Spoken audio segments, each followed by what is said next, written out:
తిరుపతి జిల్లాలో ఒకే ఇంట్లో 5గురి మృతి స్థానికంగా సంచలనం కలిగిస్తోంది. 5గురి మృతిపై పుత్తూరు డీఎస్పీ రవికుమార్ స్పందించారు. భార్య హరితను, తల్లి చంద్రకళను మోహన్ చంపేశాడని చెప్పారు. సైకలాజికల్ డిజార్డర్తో మోహన్ బాధపడుతున్నట్లు తమకు అనుమానం ఉందన్నారు. హరితను, చంద్రకళను చంపడానికి వెనక కారణం ఏంటనేది విచారణ జరుపుతున్నామని తెలిపారు. మేనమామ ఇచ్చిన సమాచారం మేరకు మృతదేహాలను మార్చికి తరలించామన్నారు.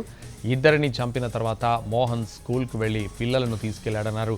ఆత్మహత్య చేసుకునేందుకు పిల్లల్ని రైలు పట్టాల దగ్గరికి తీసుకెళ్లాడని, మోహన్ రైలు పట్టాల మీద పడుకున్నప్పుడు ఇద్దరు బిడ్డలు అతన్ని లాగి కాపాడే ప్రయత్నం చేశారని వివరించాడు. ఈలోపే ముగ్గురు రైలు ఢీకొని చనిపోయారు. ఈ కేసులో లీడ్ కనుక్కునేందుకు ఎవరూ ప్రాణాలతో లేరన్నారు డీఎస్పీ. మోహన్కు ఆర్థికపరమైన సమస్యలు ఏమీ లేవని దర్యాప్తులో తేలిందన్నారు.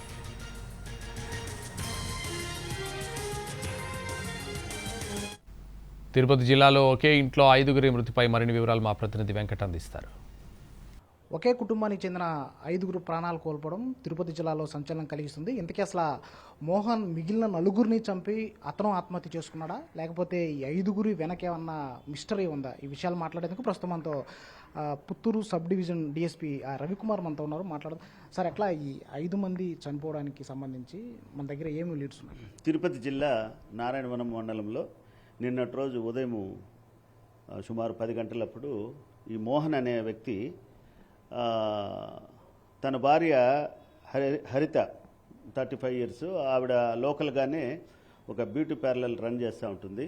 10 o'clock వెళ్ళి ఆ భార్యని ఇంటికి పిలుచుకొని రావటము, అదే సమయంలోనే భార్యని తన ఇంట్లో ఒక గదిలో హత్య చేయటము, అంటే చీర కొంగుతో మెడకు వేసి హత్య చేసినట్టు, ఇంకొక గదిలో తల్లిని కొంగుతో గొంతుకి వేసి చంపినట్టు మనకు ప్రాథమికంగా తెలుస్తూ ఉంది. మేము సీన్ విజిట్ చేసినప్పుడు కూడా అలాగే తల ఒక రూమ్లో చనిపోయి ఉన్నారు. అయితే చుట్టుపక్కల అందరినీ విచారించినప్పుడు భార్యాభర్తలకు ఏమన్నా తగులాటు ఉన్నాయని విచారిస్తే వాళ్ళిద్దరికీ మంచి సంబంధాలే ఉన్నాయి. అత్తాకోడళ్ళకు కూడా మంచి సంబంధాలు ఉన్నాయి. అతని ప్రవర్తన పైన కూడా అతనికి ఎలాంటి చెడు అలవాట్లు కానీ ఏమి లేవు, మంచోడని చెప్తున్నారు. 2 నెలల క్రితం ఒక సిమెంట్ షాప్ కూడా పెట్టడం జరిగింది. అలాగా అతని పైన ఏమి అంటే వాళ్ళిద్దరిని చంపడానికి ఎలాంటి కారణాలు అయితే ఇప్పటి వరకు రాలేదు.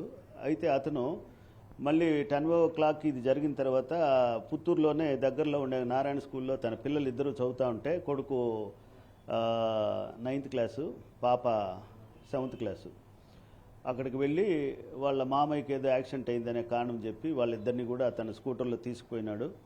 ఆ విజువల్స్లో కూడా తీసుకుపోయినట్టు నీటికి కనపడుతుంది. మళ్ళీ పల్లెపట్టు దగ్గర నిన్న మధ్యాహ్నం 12:35కి అక్కడ విజువల్స్ కూడా ఉన్నాయి, అక్కడి వరకు వెళ్ళటం. మళ్ళీ సాయంత్రం ఈ పుత్తూరుకి దగ్గరలోనే వేపగుంట అనే ఒక రైల్వే స్టేషన్ ఉంది. మేము టవర్ లొకేషన్ చూసినప్పుడు ట్రాక్ దగ్గర చూపడం జరిగింది. ఇమీడియట్గా అక్కడికి వెళ్ళినప్పుడు సుమారుగా 8 o'clock వెళ్ళినప్పుడు 7:30కే ఒక ట్రైన్ కాచిగూడ ఎగ్మోర్ ట్రైను అప్పుడే వెళ్ళిందని, ఆ ట్రైనుకి ఎదురుగా వెళ్ళి అంటే ట్రైన్ యాక్సిడెంట్లో 3 చనిపోయినట్టు కూడా తెలిసింది. మేము వెళ్ళినప్పుడు ఆ బాడీలు కూడా మేము చూడటం జరిగింది. అయితే అక్కడ స్టేషన్ మాస్టర్తో మాట్లాడితే ఈ ట్రైన్ డ్రైవరు కేవీఎస్ బాబు అనే అతను వాకీ టాకీలో పుత్తూరు వాళ్ళకి ఇంటిమేషన్ ఇచ్చినట్టు చెప్పారు. అట్లే పిల్లల్ని తీసుకొని ఇతను పోయి ట్రైన్ కింద పడి ఆత్మహత్య చేసుకున్న దానికి కూడా కారణాలు కూడా ఇప్పటివరకు తెలియరాలేదు. ఏమన్నా సైకలాజికల్ డిజార్డర్ ఉండి ఏమన్నా చేసుకున్న ఆ కోణంలో కూడా మేము దర్యాప్తు చేస్తున్నాం. సో మొత్తంగా ఈ ఘటనకు సంబంధించి మరింత లోతుగా దర్యాప్తు చేస్తామని డిఎస్పీ రవికుమార్ చెప్తున్నటువంటి పరిస్థితి కనిపిస్తుంది. కెమెరామెన్ ప్రదీప్తో వెంకట్, ఎన్టీవీ, పుత్తూరు నుంచి.